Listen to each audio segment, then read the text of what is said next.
Welcome to ప్రైమ్9 insider. నేను రాజు. బొల్లా బ్రహ్మనాయుడు వైఎస్ఆర్ కాంగ్రెస్ పార్టీకి సంబంధించినటువంటి మాజీ ఎమ్మెల్యేని తెలంగాణకు సంబంధించిన పోలీసులు అరెస్ట్ చేశారు. అరెస్ట్ చేసిన వెంటనే వైఎస్ఆర్ కాంగ్రెస్ పార్టీకి సంబంధించినటువంటి కొంతమంది ముఖ్యమైనటువంటి నేతలు బయటకు వచ్చి బొల్లా బ్రహ్మనాయుడు అరెస్టు మీద తీవ్రమైనటువంటి ఆందోళన, ఆవేదన చెందుతున్నారు. ఆయన ఒక గొప్ప వ్యాపారవేత్త అని చెప్పేసి, ఆయన రాజకీయంగా ఎదుగుతున్నటువంటి వ్యక్తి అని చెప్పేసి, రాజకీయంగా ఆ ప్రాంతంలో స్థానం సంపాదించుకున్నటువంటి వ్యక్తి అని చెప్పేసి ఆయన మీద ఒక కుట్ర పన్ని ఆయన అరెస్ట్ చేయాలనే ఉద్దేశంతో జరిగినటువంటి ఒక కుట్ర. ఆయన తెలంగాణలో భూములు ఎక్కడ కూడా కబ్జా చేయలేదు, అలాంటి ప్రయత్నం కూడా జరగలేదు, కావాలని చేస్తున్నటువంటి కుట్ర అని చెప్పేసి వైఎస్ఆర్ కాంగ్రెస్ పార్టీ నాయకులు మాట్లాడుతున్నారు. అయితే నిన్న అంబటి రాంబాబు గారు మీడియా ముందుకు వచ్చారు. మీడియా ముందుకు వచ్చి ఆయన ఈ బొల్లా బ్రహ్మనాయుడికి సంబంధించినటువంటి వ్యవహారంలో కొన్ని అంశాలను మీడియా ముందు మాట్లాడారు. ఒకసారి ఆయన ఏం మాట్లాడారో వినేటటువంటి ప్రయత్నం చేద్దాం. మా బొల్లా బ్రహ్మనాయుడు గారు ఇక్కడ ఏదో అరెస్ట్ చేశారని ఇందాక న్యూస్ వచ్చినట్టుంది. ఇది ఒక అన్యాయమైన వ్యవహారం. బొల్లా బ్రహ్మనాయుడు గారు వైఎస్ఆర్ కాంగ్రెస్ పార్టీ మాజీ శాసనసభ్యుడు. ఒక పాల ఫ్యాక్టరీకి అధిపతిగా ఉన్నాడు. దాన్ని ఇంతకుముందు అమ్ముకున్నారు. మళ్ళా కొత్త పాల ఫ్యాక్టరీ కూడా పెట్టుకున్నాడు. ఒక విధంగా చెప్పాలంటే ఈ పాల ఉత్పత్తి, పాల తయారీకి సంబంధించినటువంటి ఒక దిగ్గజం ఈ రాష్ట్రంలో. బొల్లా బ్రహ్మనాయుడు గారు హైదరాబాదులో ఒక స్థలాన్ని బి దగ్గర కొనాలని ప్రయత్నం చేశాడు. వాళ్ళు ఏం చేశారు, ఇది రెగ్యులరైజ్ అయిపోయిందని చెప్పేసి ఆయనకి రెగ్యులరైజ్ పేపర్ చూపించాడు. పైకి కొంత ఈయన కూడా కాదు, వీళ్ళ బంధువు అంటే ఎవరో రమేష్, ఆయనకి ఈయన పెట్టుబడి పెట్టాడు. మోసపోయారు. ఒక విధంగా చెప్పాలంటే 1,25,00,000 రూపాయలు ఇచ్చారనేమో ఈనాలో రాస్తాడు. 5 కోట్ల రూపాయలు వైట్ మనీ. ఎస్, ఇక్కడ ఏమంటున్నారంటే అంబటి రాంబాబు గారు అసలు బొల్లా బ్రహ్మనాయుడు అనేటటువంటి ఆయన మోసపోయారు. ఎందుకంటే రెగ్యులరైజ్ అయిందని చెప్పేసి డాక్యుమెంట్స్ చూపించిన వెంటనే ఆయన పెట్టుబడి పెట్టడానికి వాళ్ళకి డబ్బులు ఇచ్చాడు. సో డబ్బులు ఇచ్చిన తర్వాత అది మొత్తం నకిలీ జీవోలు అని చెప్పేసి బయటకు వచ్చింది. సో కాబట్టి ఈయన ప్రమేయం లేదు, ఈయన పెట్టుబడి పెట్టడానికి పోయి ఈయన మోసపోయాడు అని చెప్పేసి అంబటి రాంబాబు గారు మాట్లాడుతున్న పరిస్థితి. సో ఆయనే చెప్పారు, పాల వ్యాపారంలో దిగ్గజం, మాజీ ఎమ్మెల్యే. అంతేకాకుండా భూములు కొనుగోలు చేస్తున్న సందర్భంలో డాక్యుమెంట్లు పక్కాగా ఉన్నాయా లేదా అని తెలుసుకున్న తర్వాత, దానికి సంబంధించినటువంటి పూర్తి ఆధారాలను చూసుకున్న తర్వాత, అందులో ఉన్నటువంటి అంశాలన్నీ కూడా చూసిన తర్వాత మాత్రమే జనరల్గా పెట్టుబడి పెడుతూ ఉంటారు. దానికోసం ఒక లీగల్ టీం ఉంటుంది. అంతేకాకుండా వాళ్ళకి అవసరమైనటువంటి కొంతమంది వ్యక్తులు, రియల్ ఎస్టేట్లో తలపండినటువంటి వ్యక్తులు ఉంటారు.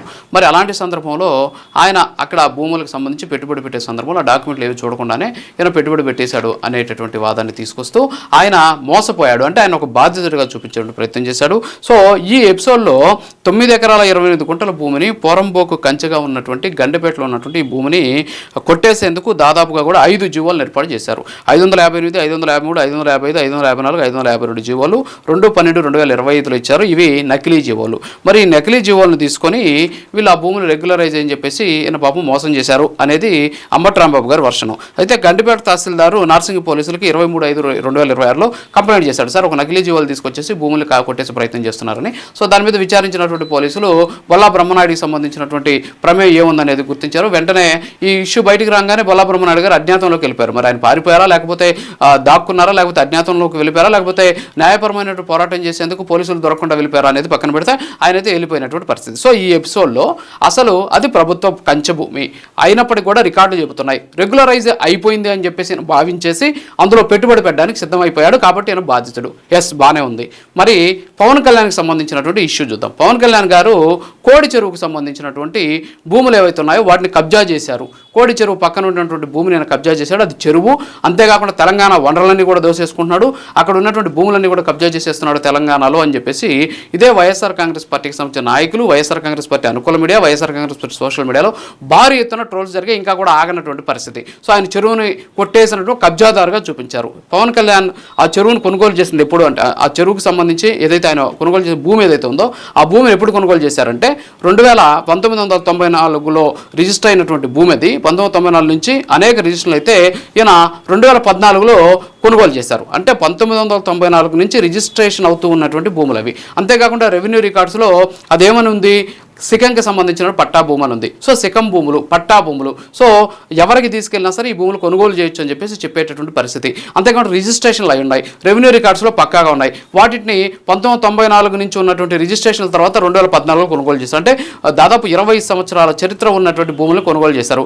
కొనుగోలు చేసిన సందర్భంలో పట్టా భూములు, ఇప్పుడు పట్టా భూములు అయినప్పటికీ కూడా ఆయన్ని కబ్జాదారుగా ముద్ర వేసేటటువంటి ప్రయత్నం. ఆయన కూడా డబ్బులు ఇచ్చే కొనుగోలు చేశాడు. మరి ఆయన కదా ఒకవేళ అది చెరువు అనుకుంటే మీరు అన్నట్టు ఆయన బాధ్యత అవుతాడు. అంటే తెలియకుండా ఆయన కొనుగోలు చేశాడు. నిజంగా అది మీరు అనుకున్నట్టు చెరువు అయితే, కానీ అది పట్టా భూమిలో కానీ దాన్ని తేల్చలేరు, అది చెరువు అనేసి ఎవరు కూడా నిర్ణయించలేరు.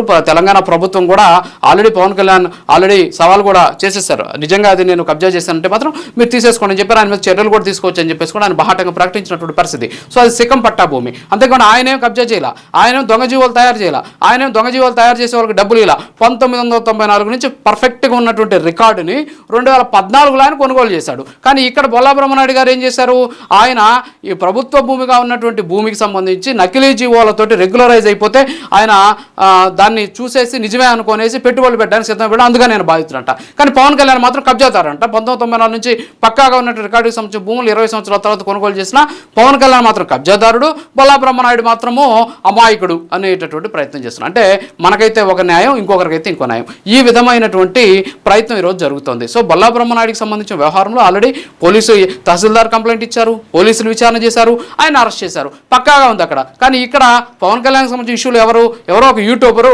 ఆయనకి సంబంధించినటువంటి అంశాన్ని ఆయన బయటపెట్టారు. బయటపెట్టిన తర్వాత దానికి సంబంధించిన రికార్డ్స్ అన్ని బయటకు వచ్చాయి. ఏ రికార్డులో కూడా అది ప్రభుత్వ భూమి అని లేదు.